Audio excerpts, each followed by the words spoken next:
This meeting is being recorded. Okay, hey everybody, this is Brian Keith Noonan. I will be on camera in a second. This is session 3 of the Q4 Yachts Off Challenge, that is implementation at the speed of focus. And what we're focusing on really, and what we're the kind of general umbrella that all of this falls under, is the umbrella of getting control of your time, optimizing it, and what you're focusing on during those periods of time. So we're working on fine-tuning that so that we don't die with our dreams still in us, and we get to enjoy satisfaction and fulfillment and ease and flow in our lives while working in our zone of genius more than we were before. And here's the camera. All right. Hey, everybody. Hey. So talk to me about this week. I don't know. I didn't see anybody having written in the group about anything that we discussed. So give me some wins, challenges, and or if you want to share what you've come up with as your one thing that you're focusing in on, feel free to share that as well. And I'll share mine as well. Anyone? I was going to allow the gentleman to go, but because I always manage to talk first and fast. But first and fast is good. Let's go for it. All right. So I've been enjoying the book, actually getting more out of it this time around than I have historically in the past. Actually reading it and taking notes instead of just reading it, which is helpful. As far as getting clarity on my one thing and actually focusing on asking the good questions every single day, I have not yet created that habit. However, my one thing, I've always thought that like my one thing is really hard to pin down, right? Brian, Brian knows me, but I'm sort of like, my one thing is to elevate the vibration of the planet and create peace and love. And that's kind of hard to quantify, right? As far as like, well, what do I get to do that today? But I had in meditation today, one thing that I could focus on, that I could get behind, and that would actually require all of that, is bringing the United States into one of the countries that actually bans corporal punishment. So what would that take? That would take education and increased emotional intelligence, changing the way people think about children, and basically making it so that corporal punishment of children or beating of children is not a legal activity. So nice. I think that maybe my one thing, as in the goal that I would like to focus on creating in the span of my lifetime, whether or not that would actually happen in our current country, but it would definitely give me lots of room to do the work that I do, which it would be the same work. It's just. I love that you said that. And that's, first of all, kudos on an amazing goal. And it's a perfect example for everybody else as well. But I would say, based on my understanding of this material and so forth, and other intertwining philosophies and attitudes and ideas, is that your one thing is to teach, educate, speak, write, something in there, communicate this message, right? Spread this message. Yes. So that's actually your one thing. And then as we get later into goals, ending corporal punishment in America is a beautiful goal, either like a someday goal or a 5-year goal, or wherever you see that fits in. So your goal is aligned with your one thing. You can be doing your one thing and it will progress you toward your goal. So that's kind of how those two things relate. And I believe everybody here has gone through those chapters 13 through 15 in the book, where we talk about goal setting to the now. So then the challenge is, okay, if in the next 10 years I'm going to eliminate corporal punishment in America, well, where do I have to get to in 5 years with that? So do I have to have legislation that's being proposed at that time? Do I have to, or do I get to, form a special committee or create a foundation or an organization? And then, okay, well, say if that's that. So then in 1 year, I need to make connections with people of like mind that have influence in politics and or humanitarian pursuits. And then then this month, I need to reach out to a couple of people like that and or speak on a couple of podcasts that are of like-minded people or whatever. And then so this week I need to put my message out and see what I can attract in terms of these people and building this network, say.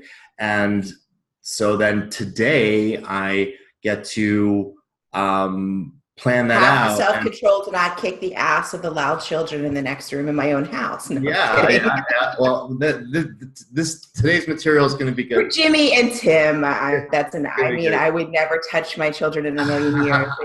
They've never even had a timeout. But I personally believe that allowing the inner voice in my head some empathy and space is okay. That's an interesting dichotomy, right? Let's end corporal punishment in America so children will not be beaten, but I really want to go kick their ass. Just need them to be quiet. That's right. But learning how to control my emotions is how I can learn to connect with them instead of having to control them, right? So accepting my dark side is how I can learn to accept the dark side of others and not have to control it. So. No doubt. And I don't actually really want to kick their ass. By the way. Really we can't hear them. I don't know if you can hear them, but we can't. I mean, at least I can't hear them very much on my side. That's because you're good at tuning them out. So, Trish, Tiff, if I can actually jump in here, having raised two distinctly different children, my personal experience is the second one, who Brian knows, has remarked in the past, I just wish you would have hit me instead, because I asked him questions. Is that the best choice you could have made? What are you going to do better next time? He would have liked to have just been hit. He really just would have taken. He would have loved could you just have smacked me upside the head first? But no. This is a long conversation. This is a long conversation that I would be happy to have with you, but probably not appropriate for moving this dialogue on this particular call forward. Because sometimes that would work if you're trying to control him, but are you trying to teach him to take responsibility for his life, or are you just trying to control him? And at what point does your control end? Tim is saying his son says would have wanted it, and he didn't. I heard, but he didn't. He wouldn't really in his life later on. He wouldn't. It would have just been like, my kids would say that too. They're like, great, we have to have a 30-minute conversation. People are like, well, what do you do if they don't listen? I said, punishment is probably actually having to talk to me about responsibility for your actions. I mean, that might be their version of punishment. Right. Okay. But I'll stick to it. Yeah. So did that alignment of the one thing and versus a goal, did that help anybody else? Did that lend any clarity to anybody else's thought process? Or does anyone else have anything to add in terms of their own one thing and perhaps corresponding goals or whatever? I love the size of that goal, by the way, Tiffany, a lot. Well, that's what I was going to say. I mean, I think the size of the goal was, almost big enough to be considered unattainable, which is where you want to go. You want a goal that is so big that you just don't think you can do it. And then being able to put that point on it and bring it down into a focus spot to where, what am I going to do today? Because it may take my lifetime to complete this goal, but that's not a problem, because then I've got something to get up for every day and strike out to do, as opposed to, well, shit, I got that one done in 3 years, no big deal. What am I going to do now? I mean, that's a forever goal. Think about the decreases in, let's say, your field right there. If children were actually taught to feel their emotions and that they were okay and not to numb and to talk through situations, how much addiction would there really be later on in life? How much prison would there be? So Oh yeah. even if I don't ever achieve that goal, there's lots of positive things that could come out of it. So. Absolutely. What's essential in that is the goal is aligned with her one thing. So Right. she can do what she loves. Because so if you choose a one thing that you love, and we're talking about the realm of mostly about the work realm, and we're going to be talking about the professional realm versus the personal realm a lot today. But if your professional realm enables you to do what you love every day towards your goal, it doesn't get any better than that, right? So it doesn't. That's why it's important to choose a one thing that you love doing. It could be teaching, coaching, writing. It could be providing some kind of service or creating products or whatever different things. It could be doing your job that you have in your employment. It could be whatever the case is. But if you get to do that every day, that's the reward. And just having something to strive for, like, all right, well, I'm not only doing this because I love it, but I'm moving, and the progress is the reward, really. The progress is what pumps us up. It's not the hitting the goal. It's not the knocking down the wicket, so to speak. It's actually the feeling of something moving forward, and regardless of what time frame you reach that in or set out to reach it, whether you reach it earlier or later, it's still there, and it's big enough. We're going to be talking about big is bad as one of the whys. It's big enough to keep you pumped up and juiced up and realize, yeah, I got to keep becoming the person that could do that. And it starts small. It starts with some research, like how would one go about changing such a law? And then it goes into, well, what kind of people would I need to be, associated with or doing this with, because it's too big to do on my own. Hopefully the goals we have are too big to do on our own. We're going to need a team. We're going to need a group. We're going to need just some larger body of work than maybe we can do on our own, and think on those bigger scales, because that's what keeps us going. It's not just such a small goal that, well, I can just twiddle along and get there, someday, and if it doesn't really matter if I do or not or whatever. And that goal may change. There's going to be clarity as she moves toward that goal. Then there's going to be clarity that comes with each step of the way, and that's the key. So the progress and each step and each sort of hill you climb up on the way to the big mountain, you're going to have a different view. You're going to have different people involved. You're going to have different activities involved. You're going to have different things, and different doors open up, and you fine tune it along the way. But the fact that you can take the someday and bring it into today, there's something I can do for this today, and it goes on the calendar in her professional one thing time block or time blocks, that will keep things moving forward. So has anybody else given thought to what their one thing is, and any perhaps corresponding goals? Perhaps there's no corresponding goal yet, but any thoughts? Well, I think as I've been trying to boil mine down, it really comes down to, coaching people to see their actual value and to recognize who they are as God sees them, and to show them that they're not defined by their past. Right. Your past does not define you, and coaching people to understand that. This book has been helpful in that. As I go through some of these chapters, we just did the one on willpower is not on will call. Yeah. Chapter and 7. I was able to teach that at work this week to people who are trying to use their willpower to give up drugs, and we talked about the fact that in the morning you're good and you're set because you're clean and you're straight. But as the day goes on and you get more depressed and you get into more situations that don't serve you, you run out of willpower. By the end of the day, you're high.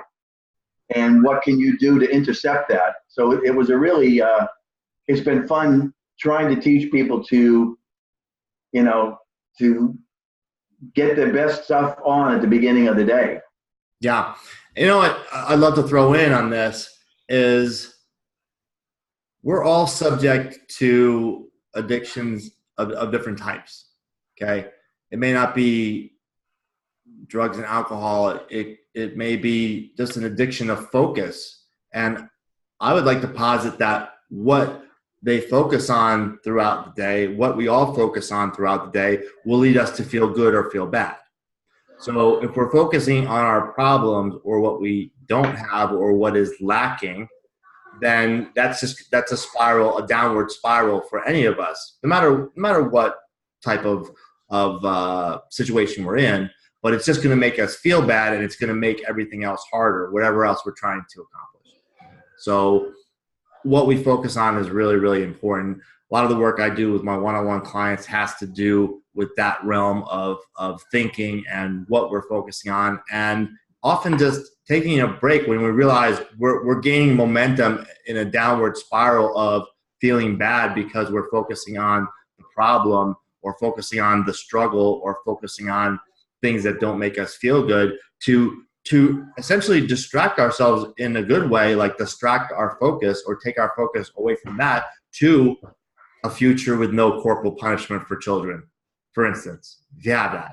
Or even just something as easy as a walk, a walk down the street and look at the sun and the sky, or listen to some nice music, or go play your drums or whatever. So that's a really key point that gets into what I would consider a more advanced level of this.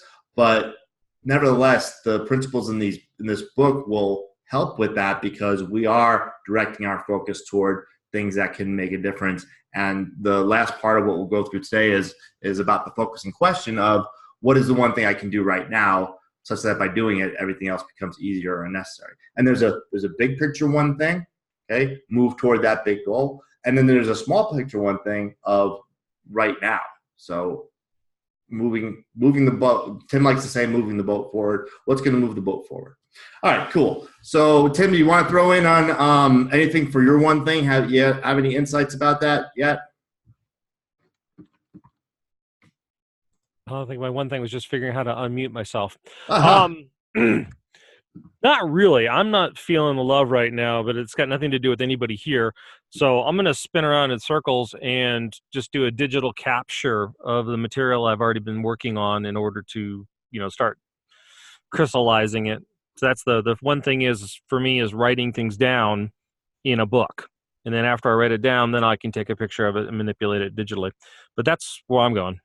That's it. Cool. Well, you're somebody who has obvious skill in collecting and disseminating information, and if that's something you like to do, there's probably some one thing in that. And I know you enjoy teaching, so maybe there's some one thing in that for you. And again, in the professional realm, obviously, our professional realm should be complementing and fulfilling ourselves personally as well. That to be sustainable and to be enjoyable. So that's something to consider also. But there are things. Brian told me you were the grant finder, money finder person. Yes, exactly. Maybe your one thing is in supporting company. I don't know you from Adam. I actually literally couldn't pick you out of a lineup. Don't worry, Tiffany. That's unless a good your thing. name, A lot of other people can't unless either. your name was underneath of you, because that's all I've ever seen. But that being said, I think I've learned to let the one thing go of trying to figure out and just figure out what it is that lights me up and that I like. Exactly. And yeah. I tend to talk a lot, so it probably has something to do with speaking. I don't. There you go. All right, I'm gonna go ahead and share screens, and we're gonna dip into the material. For me, my last trip through this book brought me to teaching, coaching, and mentoring, and in order to help improve people's lives. That's kind of where I got with it last time, and now I'm getting to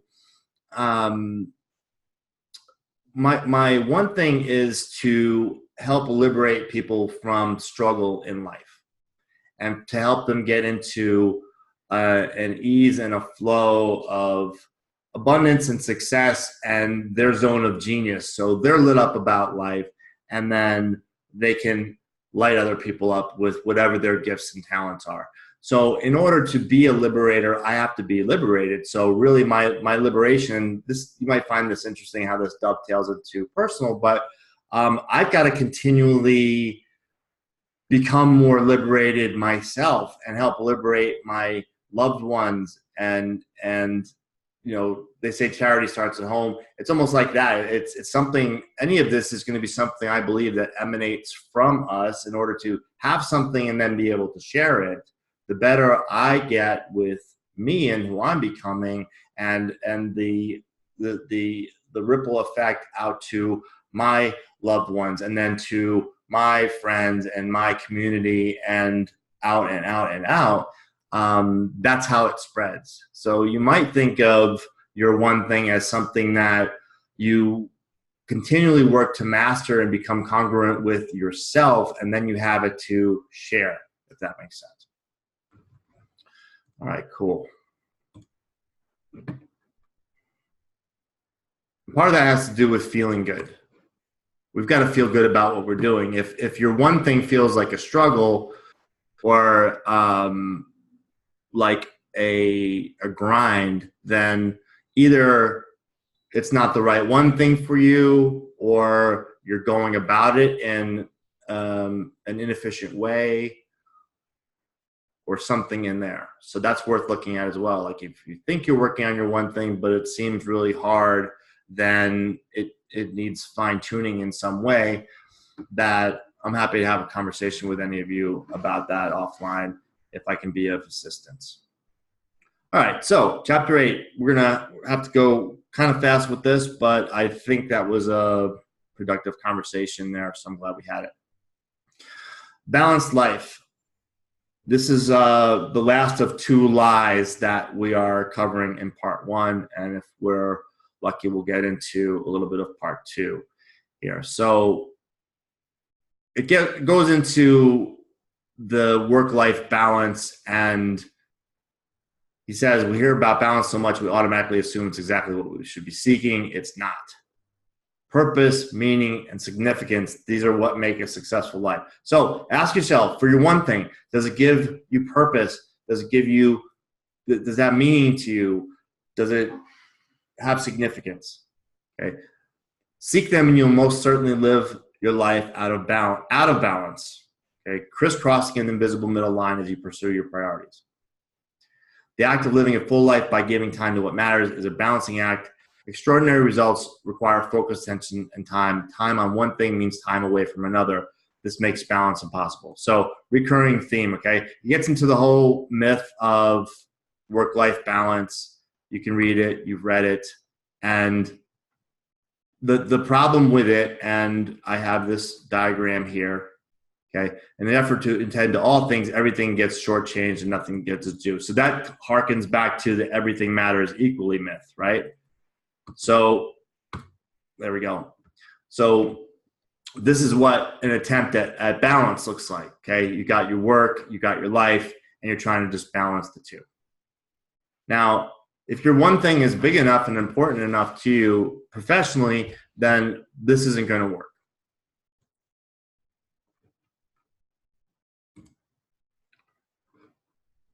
Then going, this is great sentence here. The reason we shouldn't pursue balance is that the magic never happens in the middle. Magic happens at the extremes. The dilemma is that chasing the extremes presents real challenges. And I love this paragraph. When we work too long, eventually our personal life suffers. Now, this program, so to speak, and what we're studying, guys and gals, is not about working longer hours.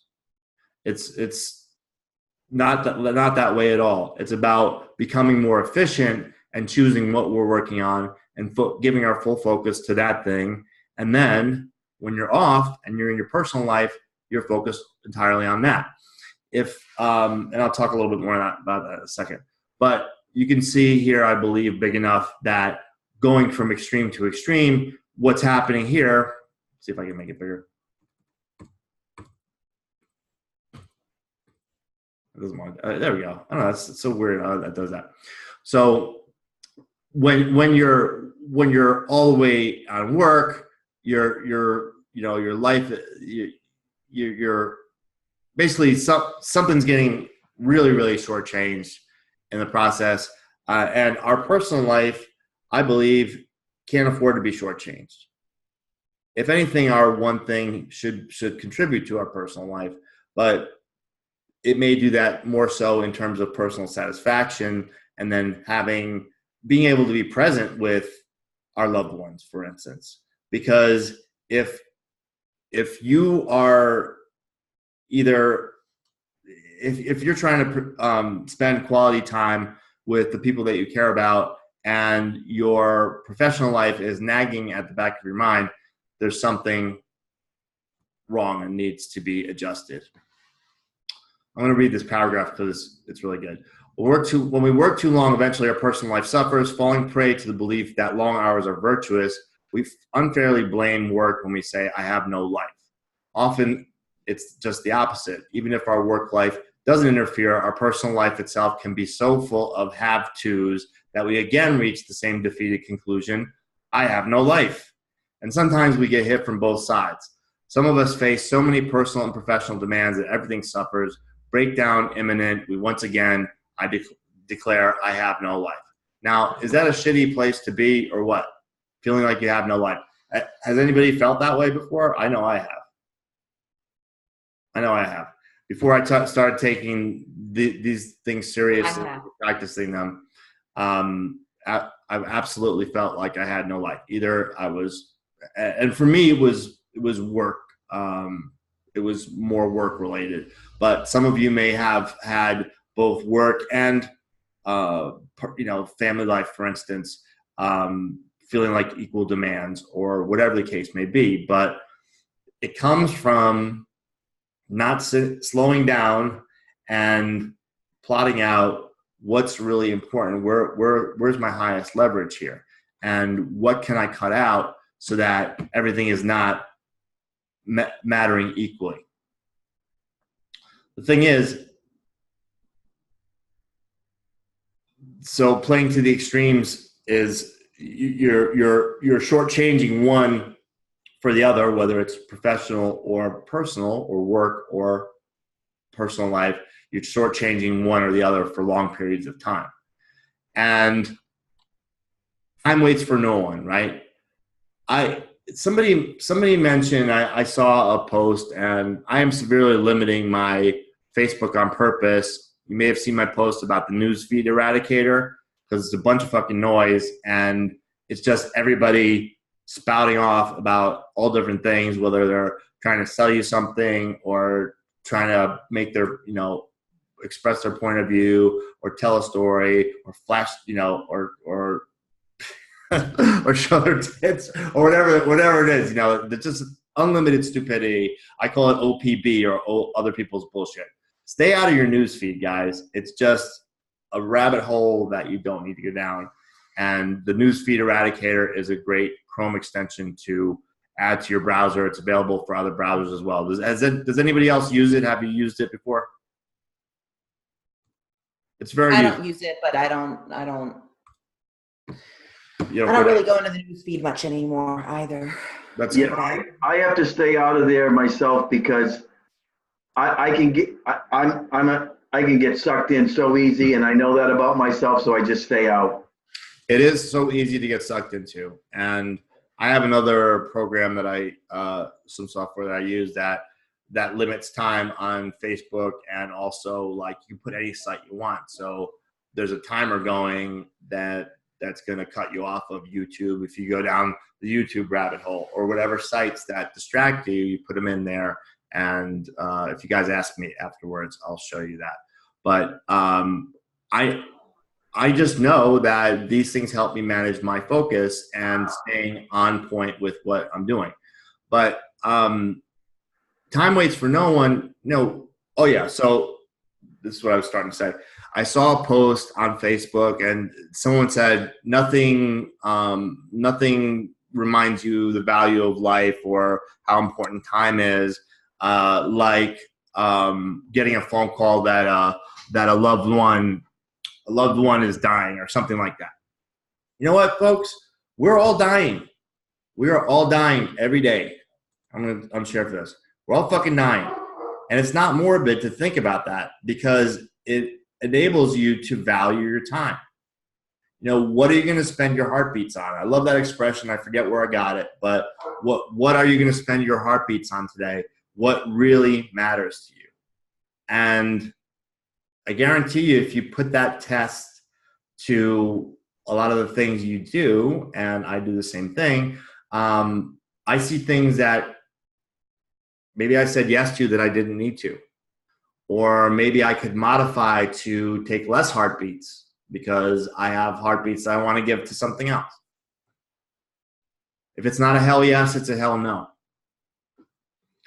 Now, your mind may very well be thinking right now, oh, but I got these obligations, you know, I made these commitments or whatever. But you can amend your commitments with people. You can keep integrity and amend commitments. You can say, I've recently reevaluated where my time needs to go, and in order to accomplish what I'm trying to accomplish in this life, or however, you have no obligation to explain to anyone, but if it's someone that's important to you, you can explain, like, and I'm really seeing that if I did a little bit less of this, perhaps with you, okay, the person you're talking with, like if we cut this down a little bit, then I'll be able to be more fully present because I will have accomplished what I was trying to accomplish in the other thing, or whatever the case is. People will understand, especially if you're being deliberate and intentional about things.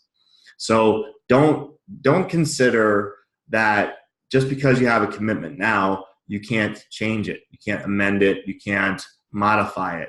You can do it with integrity. You have to communicate with people and let them know that I just, you know, I'm whatever you want to let them know. Okay. To whatever degree you want to let them know what's what, let them know. But my main communication is, if you're feeling stuck with something and stuck in something, that's your choice. Because guess what? You have the control. You have the agency in your life to make decisions. And if you have your priorities in order of what's most important to you, that person may be part of what's most important to you or what's most important to you. So then you don't cut that out.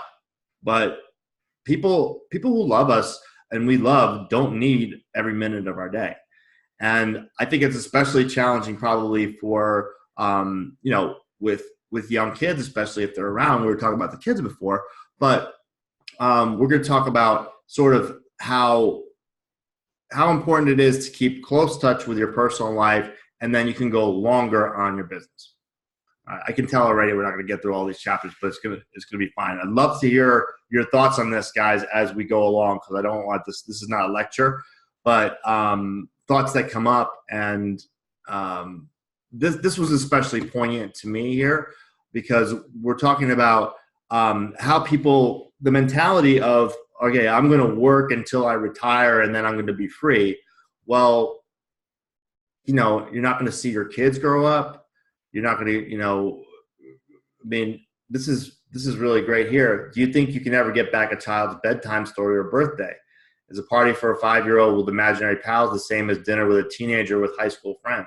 Is an adult attending child's soccer game on par with attending a soccer game with an adult child? You know, do you think you can cut a deal with God that time stands still for you, holding off on anything important until you're ready to participate again? I mean, is that a way to waste a life or what? And we're almost programmed to do it. Like, we're going to, you know, go have this work career of some sort and then get back to, you know, be free when that's done. That's total bullshit. It really is. I mean, when we lost Jess, you know, I totally reevaluated my heartbeats, as you were saying, and I realized that I have no clue how many I got. So I'm making sure that, like, I really enjoy what I do for my day job right now. So I'm not looking to retire from it yet. But I realize that I can reach more people possibly by starting this business and finding a way to get my message out in a better fashion. And at the same time, I'm not getting any younger, so I'm definitely taking more weekends off to where I'm hiking, we're snowshoeing this winter, we're camping in the winter, we're camping in the summer. We're just doing things that recharge our batteries. And I'm taking and valuing the days a whole lot more. That's brilliant, Jimmy. And you had one of the most extreme experiences of that. Losing your daughter, and it's heartbreaking to think. And by the way, guys, Jimmy took months off of work when she was sick and just went to be with her and spent that time with her, and that was so touching and amazing. But it says right here, when you gamble with your time, you may be placing a bet you can't cover. So don't count on things just being there and being around forever, and don't count on yourself being around forever. Have some type of sense of urgency and realize that while we're here, we got to do what's important. And I personally think that in many ways, personal life is more important than work. And these are what we're about to get into here in terms of what this they're talking about different studies and stuff like that. But what they're talking about is this. And here may lie the challenge. This thing just doesn't like to. All right, so hopefully you can see this diagram here. The life, okay, the red line, what we're talking about, personal life, requires more frequent touches. Okay, we're going to see our loved ones, communicate with our loved ones, spend quality time with our loved ones on, say, a daily basis, or whatever the case is. And the work requires more focus. So you go longer into the most important thing in your work and take time to focus. So what do? Well, we're going to have to say and create some boundaries around our personal life and the people who we love and care about that say, like Tiffany had to do, kids, I'm going on a call and I can't talk to you for an hour. Maybe there are even longer periods, especially as they get older. But the people in our lives don't need babysitting, so to speak, as much as we often think they do. And especially if they understand that they're not being ignored or forgotten, but if you have on your calendar a one thing time block for an hour, 2 hours, 3 hours, 4 hours, whatever it is, that you're not going to be available then, and hopefully you can equip them to, depending on what we're talking about in terms of their age, if they're adults or kids or whatever the case is, but not be codependent with them in a way that they always there's always interruption, because we need this deep dive focus for our work, especially if we're working on something that is as meaningful as what you guys are working on. Really, I mean, what Tiffany and Jimmy said, what you guys said today, is extremely worthy. And I love the idea of attaching a specific event to it, like, eradicating corporal punishment. And for me, I have in my mind for my liberation project, 10,000 people in the next 3 to 5 years. Now, where that came from was actually my cryptocurrency investing and coaching pursuits to help 10,000 people experience their first profits in things like Bitcoin. But I'm taking that and sharing that over to my other coaching practice, which this is part of. And maybe the numbers will change, but what I would challenge you to think about as well is a lot of the things that we this is a little bit of a different tangent, but a lot of the things that we have committed to, perhaps as a volunteer, or which is laudable. Don't get me wrong, volunteer work is great, but or just as helping out, whoever, or spending time with whoever. Can you?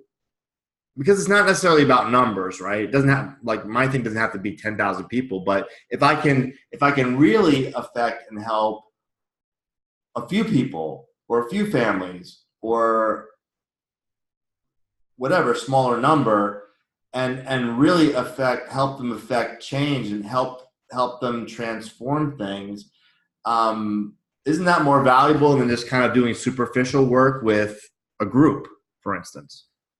And so these are things to think about, like, am I doing the world a disservice because they're only getting a little slice of what I have to offer because of how I've set up my time and how I am working with people on freebie stuff that they're not necessarily committed to and things like that. And some of us have had conversations about things like that, because the more people pay, the more people pay attention.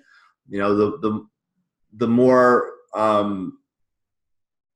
there's just a definite dynamic about that. And working with someone on a deeper level than you can in a group, I think, is extremely valuable. So these are just ideas in terms of how you package, or how you serve people, for instance.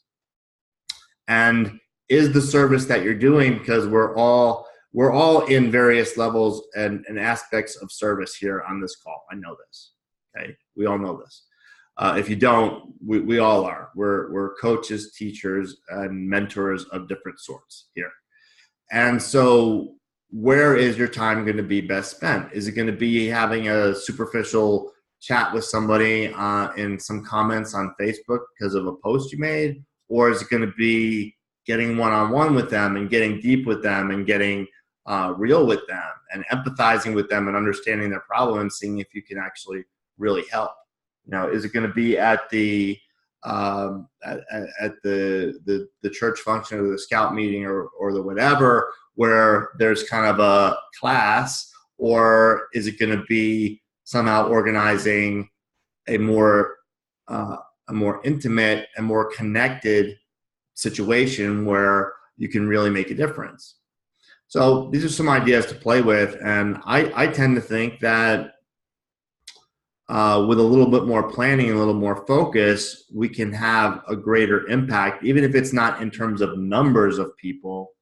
At least have a way for these people, if we do engage in groups, either volunteer or otherwise, have a way for them to, the ones who want to, and want/need to get more help from you. If you have it to offer, if you feel like you can solve their problem or help solve their problem. Just some food for thought. I agree. I mean, a lot of times when I do a group presentation of any sort, I always have some kind of a handout for the end that has a to-do on it. And I always say to the people, if you're interested in working on this handout and you need help, I'm available one-on-one to sit with you and help you work through this handout. And, does it always work that somebody wants it? They usually take the handout. They don't always take the one-on-one. But eventually, usually somebody says, yeah, I don't understand what you're telling me to do here. I need help. Yeah. And that's the entry into a deeper conversation. And then you can see what problems they're really having on a deeper level, and you can determine if those are something that you can help them with and invite them to work with you. So good stuff, Jimmy. I think having that option for people is really important. So are we getting that? What are your thoughts on this, guys? So work periods, our work, our profession, our passion in terms of service and business and impact on the world outside of our personal life, would you agree that it takes more focus and you need to have some undivided, undistracted time to work on these things? Are we in agreement on that? Absolutely, I agree. My internet sounds like it's better. Maybe I'll try the picture again. And would we agree that that's also one of the more challenging things because of life happening around us, especially with all the distractions of our times and also distractions of kids and, which are worthwhile distractions, but nevertheless, kids, family, all these different things. Would we agree that it can be a challenge to allot focused time for work that we can keep that appointment with ourselves and not be interrupted? Oh, absolutely. Okay. So how do we do it? Good question. And it comes down to what he gets into here. To achieve an extraordinary result, you must choose what matters most and give it all the time it demands. This requires getting extremely out of balance in relation to all other work issues, okay? We're not saying getting out of balance with personal issues and personal life and our family and loved ones. We're not suggesting that. That requires tighter counterbalancing. But for work, there's a lot of little distractions. We've talked about cutting out Facebook, even if you have it as even if you have it as a business platform. You can cut out a lot of the bullshit and use the newsfeed eradicator and not go down other people's rabbit holes, right? You have your focus as an example, okay? I love this. Imagine life is a game in which you're juggling 5 balls. The balls are called work, family, health, friends, and integrity. Yours may be different, okay? But along these lines. And you're keeping all in the air. But one day you finally come to understand that work is a rubber ball. If you drop it, it will bounce back. The other 4 balls, family, health, friends, integrity, are made of glass. If you drop one of these, it will be irrevocably scuffed, nicked, perhaps even shattered. Okay? So when we're talking about tighter counterbalancing with our personal life, it requires more frequent, perhaps lighter touches. Okay, perhaps it doesn't take as much Perhaps it doesn't take as much perhaps it doesn't take as much concentration to spend quality time with our loved ones, but it takes presence. Okay, it takes lack of distraction from work. So what we're getting at in this chapter of balance, and I knew this was a longer chapter, so I postponed it to this week, and it's obviously taking up the whole session. But that's okay. There's some key ideas in here, and understanding that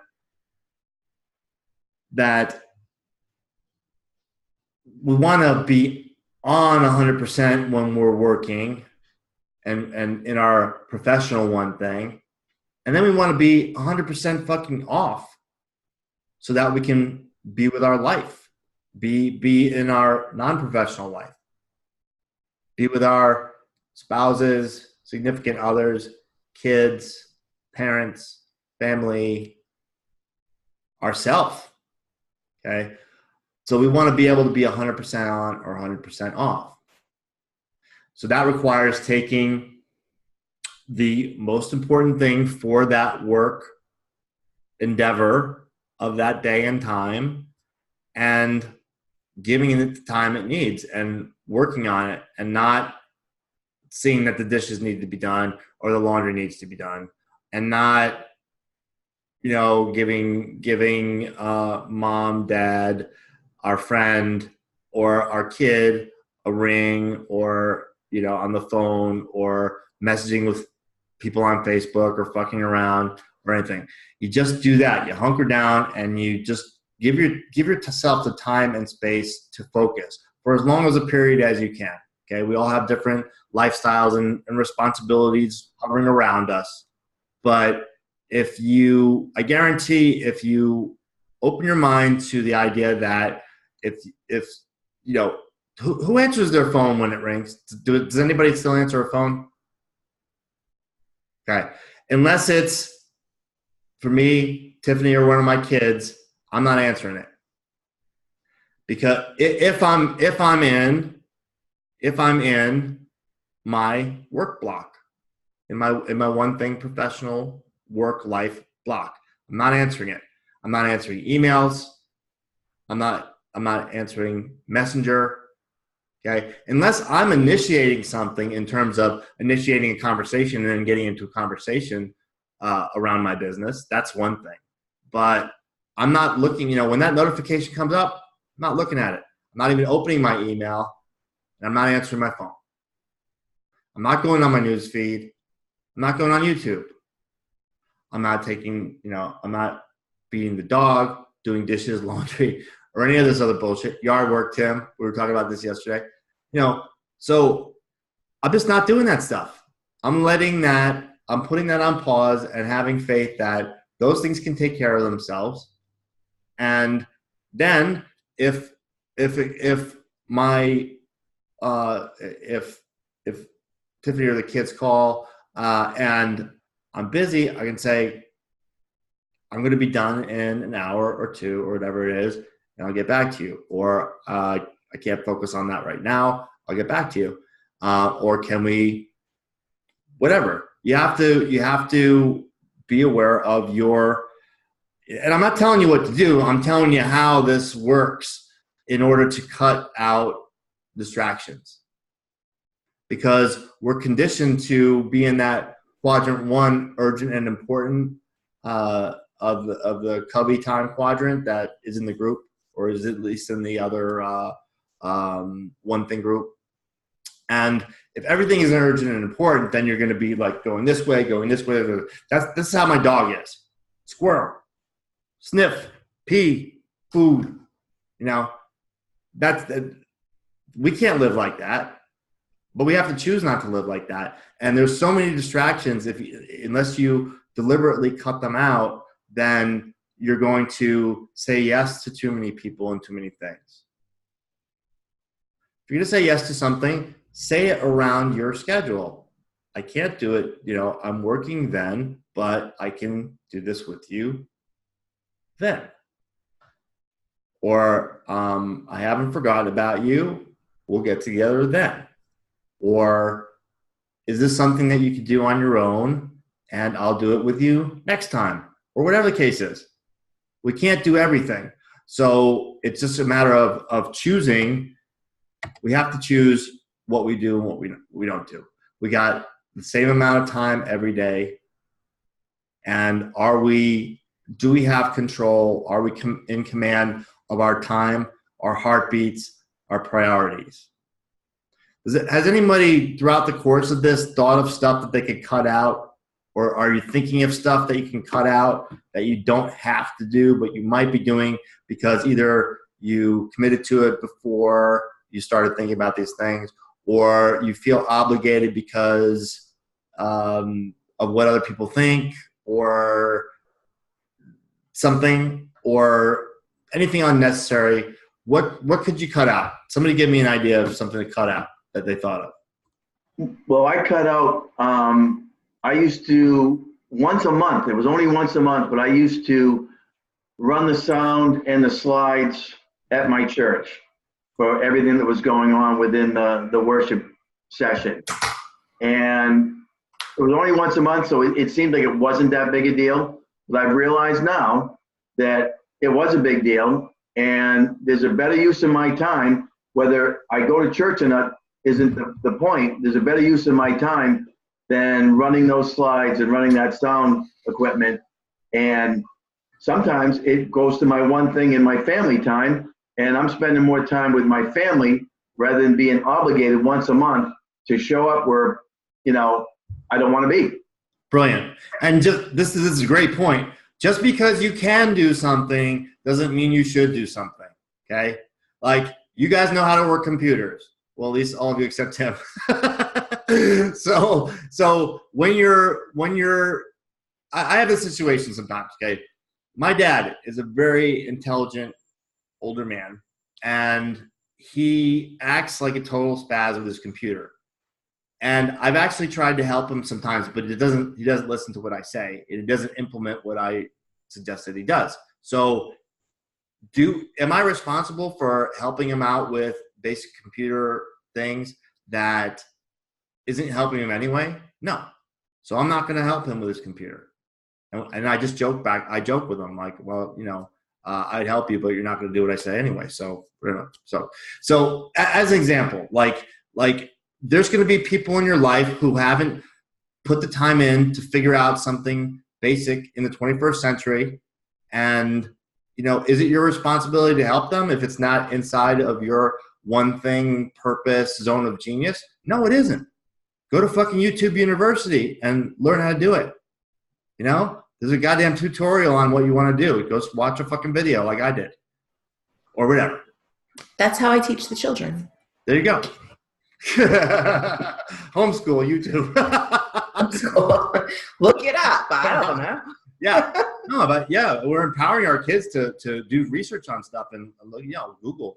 I mean, not that that's the. I'm 90% kid. I'm 90% kidding there, but yeah, but we can empower people. Like we can empower people to be self-sufficient. And if we're their crutch for something that we shouldn't be, which I don't think we should be anybody's crutch for anything really, but you know what I mean. We have to empower them to do things. We don't need to hold their hand, and we're not their savior. And remember, all saviors get crucified.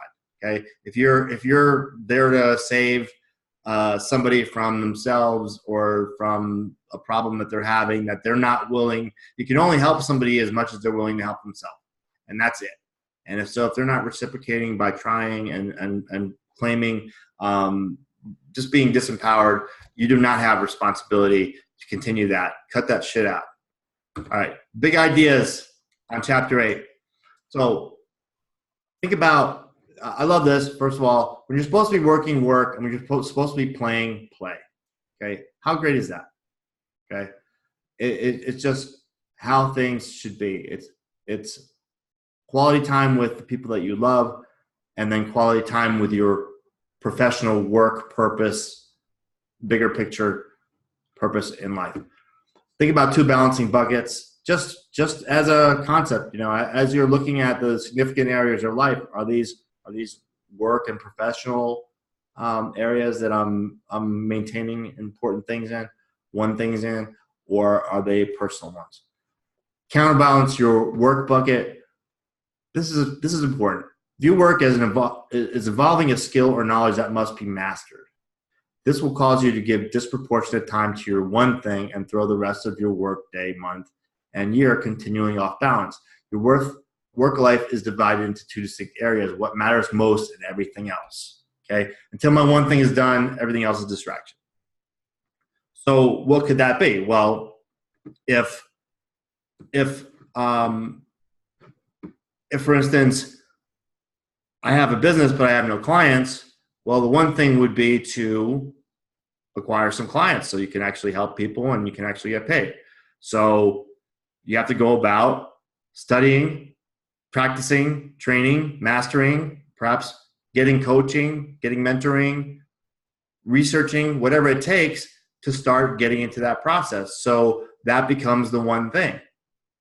And then when you have clients, then you balance, you balance that client acquisition or that business activity with the fulfillment or the job or the reward, which is the thing you love doing, which is the coaching and helping and serving and all those things.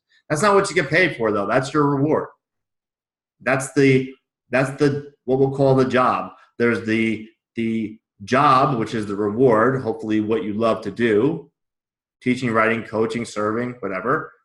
There's the business, which is the making it work financially, be profitable, and help your clients be committed to the process and get better results. And then there's the busyness, which is everything else. That's what we're talking about dropping. Drop the fucking busyness, because checking off unimportant things and feeling busy and feeling like you accomplished something is bullshit.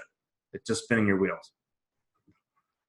Counterbalance your personal life bucket. Acknowledge that your life actually has multiple areas, and each requires a minimum of attention for you to feel that you have a life. Drop any one and you'll feel the effects. This requires constant awareness. You must never go too long or too far without counterbalancing them, so they are all active areas of your life. Your personal life requires it. Start leading a counterbalanced life. Let the right things take precedence when they should, and get to the rest when you can. An extraordinary life is a counterbalancing act. Final thoughts. I know I want to be respectful of your time. We're 2 minutes over right now. Final thoughts on any of this?